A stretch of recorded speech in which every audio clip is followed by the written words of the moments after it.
It's the year-end clearance sale at Weinberger's Furniture. And right now, get up to 30% off. No. Get up to 50% off. Not even close. Okay, then 70% off. Bingo, and everything must go. We're offering huge savings on every in-stock item, up to 70% off at all locations. That's right, up to 70% off. Just come into all 3 of our locations to get the best prices. The Live 5 for 6 Skyview Network, sponsored by Terry Lambert Hyundai. Another below freezing night with temperatures falling down into the upper 20s in some places. Then we'll warm up back to mild conditions this weekend with little to no rain in the forecast. I'll have a look at your full Viper 6 forecast coming up. Right now on News Channel 6 and 6, a medical marijuana bill in South Carolina. We'll hear from both sides of the issue as your News at 6 starts now. Live from Television Park, this is WJBF News Channel 6 at 6.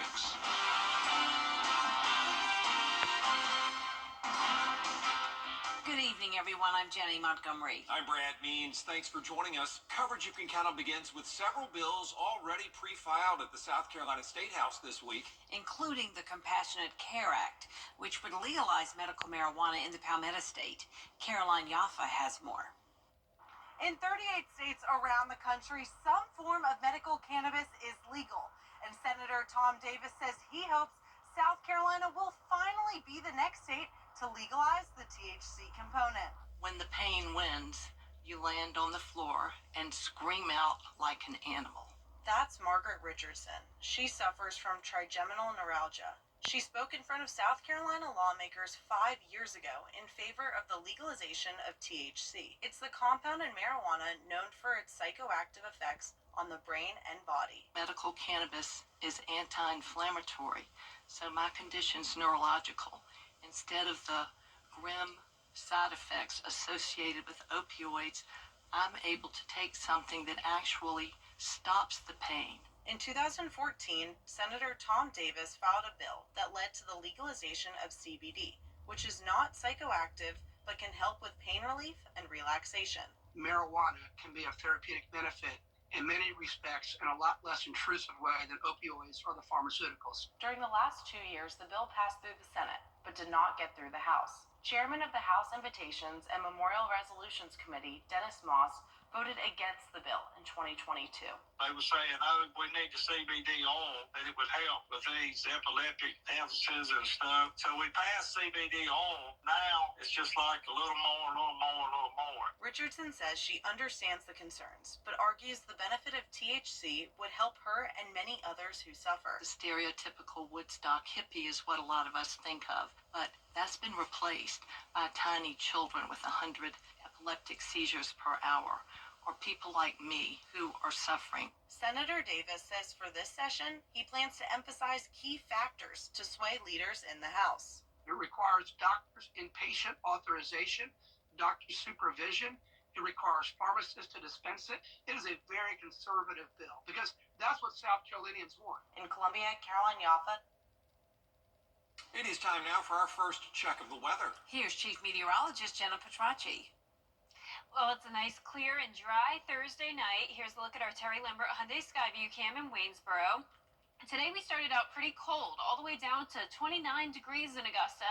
Notice the record, though, is 14, so we were still nowhere near that, at least. But our average for this time of the year is 38, so around 10 degrees below it.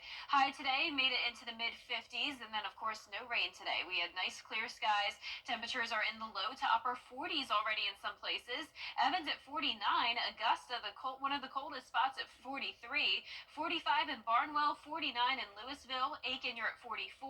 Sylvania only at 41, but still at 50 in Wrightsville. So a variety of temperatures this evening. Winds are all very light, only up to around 3 miles per hour. So with the calm winds and the clear skies, we will definitely see some cold temperatures tonight.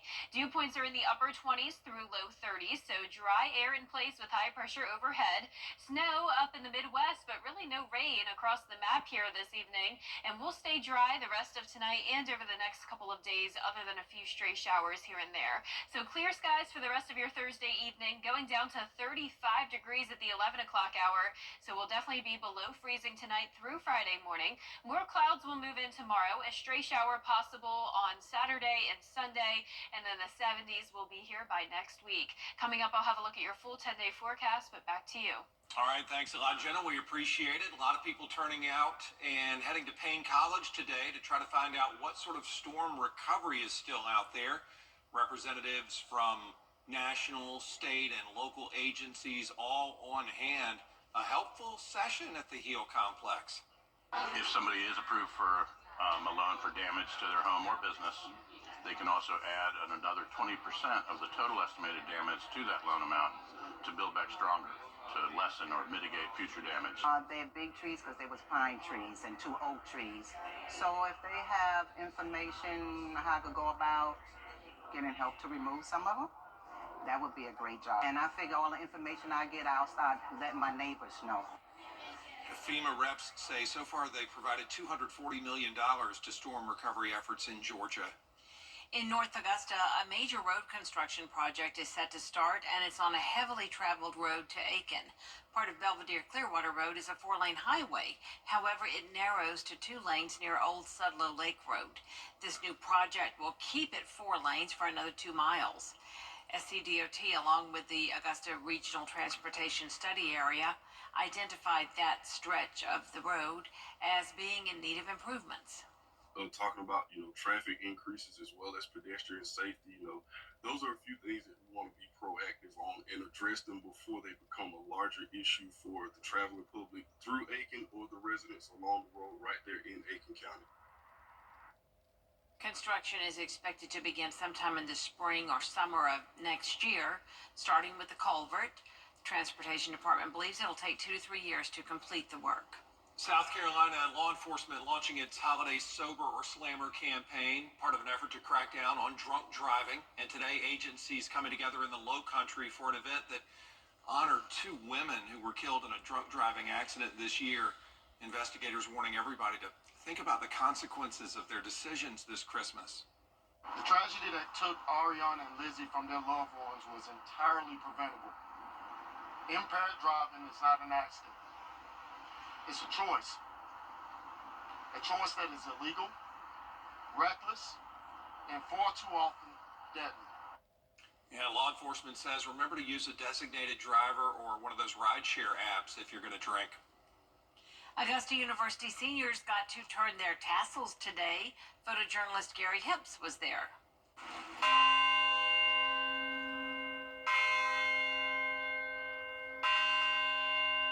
Augusta University students are special. Augusta University students embody the work ethic, the resilience, the creativity, the innovation, critical thinking, and civility needed to accomplish great things for humanity. Ashley Hughes.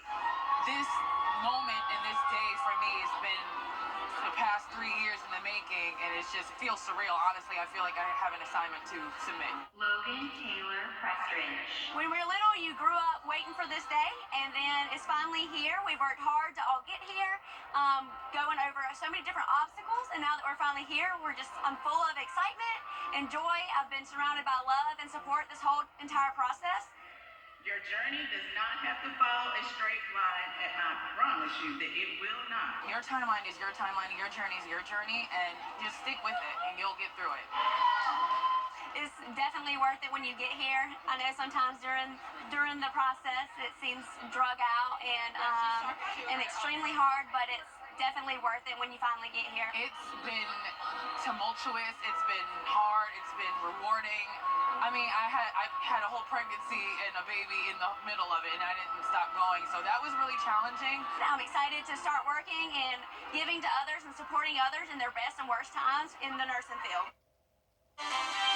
Coming up, a bus crash in upstate South Carolina. We're going to have the latest on the condition of the students. Stay with us. News Nation tonight. Brand new lawsuits in the Diddy segment. 9 South Carolina students injured in a bus crash in Anderson County. Chloe Salsameda has the story. Footage from a security camera shows the moments a school bus from Anderson School District 5 crashes on its pickup route. Around 7:45 Thursday morning, the bus can be seen going off the side of the road, bouncing in a ditch, and then hitting two mailboxes before it crashes in a wooded area. Right away, the driver phoned it in to dispatch. EMS responded as they typically do. According to the district, the bus was carrying 9 students with special needs from New Prospect Elementary and Robert Anderson Middle School. All 9 students and a safety assistant were taken to the hospital. The district says they didn't have any visible injuries, but they were evaluated out of precaution. With this being a special needs bus, it was a little bit of a different situation because we had some students on board that have a little more trouble communicating. So in this situation, all 9 actually were transported just to get checked out by medical staff. The bus appears to have lost one of its doors in the crash. It was towed away so the damage could be evaluated. Meanwhile, the district says all of the students and the safety assistant were released from the hospital with no serious injuries. Whenever there's an accident with one, it makes the news, as it should. I mean, it's a big deal. I mean, because safety for the students, that's the main thing. But, if you're still looking at a way to get to or from school, there's nothing safer than a school bus. A warning from firefighters this Christmas season: your Christmas tree can be a major fire hazard as it dries out. Yeah, the National Fire Protection Agency says nearly a third of Christmas tree fires happen in January. Crews respond to an average of 155 Christmas tree fires per year. Simple candle that fell over started that tree quickly on fire. First of all, the tree was dry, hasn't been watered in a while, so it shows the importance of making sure that your Christmas tree is watered daily, and then also making sure that you place that away from any combustibles. Yeah, keep that tree watered all the time and keep it at least 3 feet away from any heat sources. A health panel is recommending giving women the option of swabbing themselves to check for cervical cancer. The U.S. Preventive Services Task Force is hoping the move will result in more women being screened each year.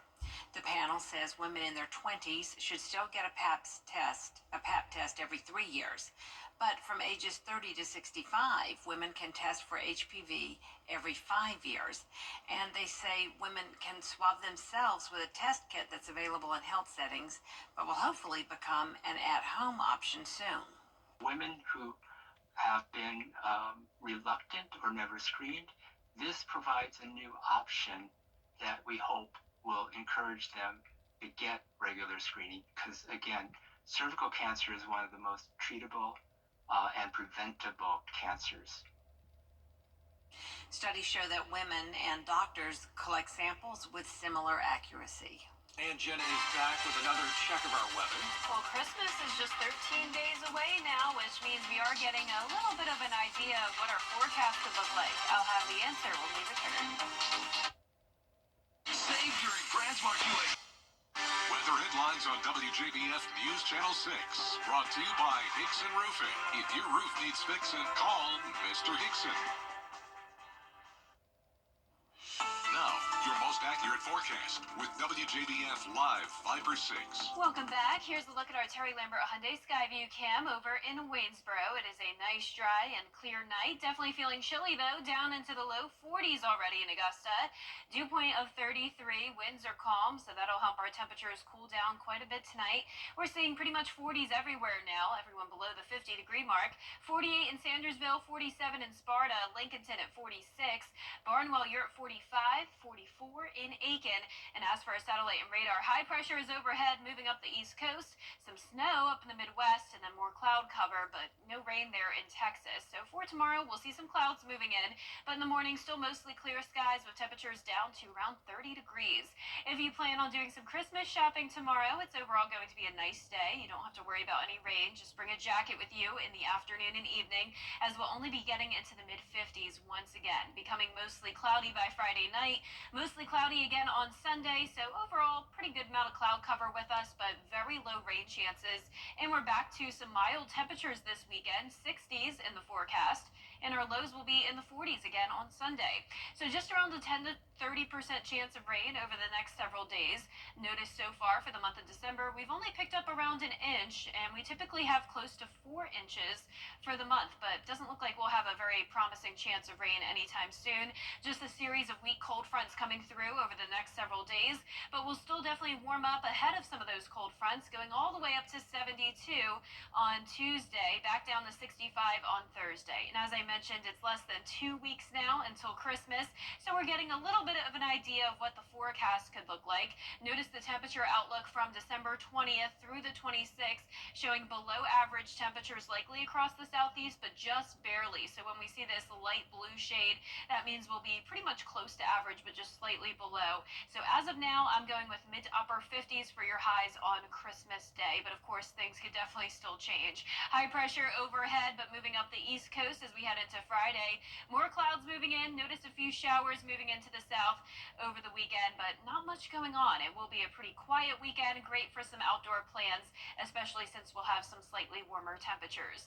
Our lows tonight will be anywhere from around 28 to 33 degrees. Highs tomorrow will be in the mid to upper 50s. And here's a look at your 10-day forecast. We're going to see partly cloudy to mostly cloudy skies over the next several days. Rain chances up to 20% with that warmer temperature of 72 degrees on Tuesday. And then as we go into the end of the week, we will have another big cool down, high of only 48 degrees next Sunday. Now, time for a Viper 6 umbrella winner. There it is. Today's winner is Judy Holmes from Trenton, South Carolina. I believe this is a relative to Hamp Holmes, who won yesterday. So congratulations, Judy. You can pick up your umbrella here at the station and sign up to win yours on WJBF.com. Wow, the Holmes family getting hooked up this week. Thanks, Jeff. Coming up, the Barnwell Warhorses finished out their season in the 2A state title game against Clinton. Stay tuned to hear from Coach Brian Smith's post-game reaction in sports.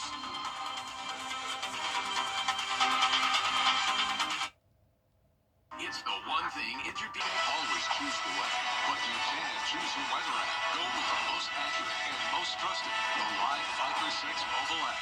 Download it today.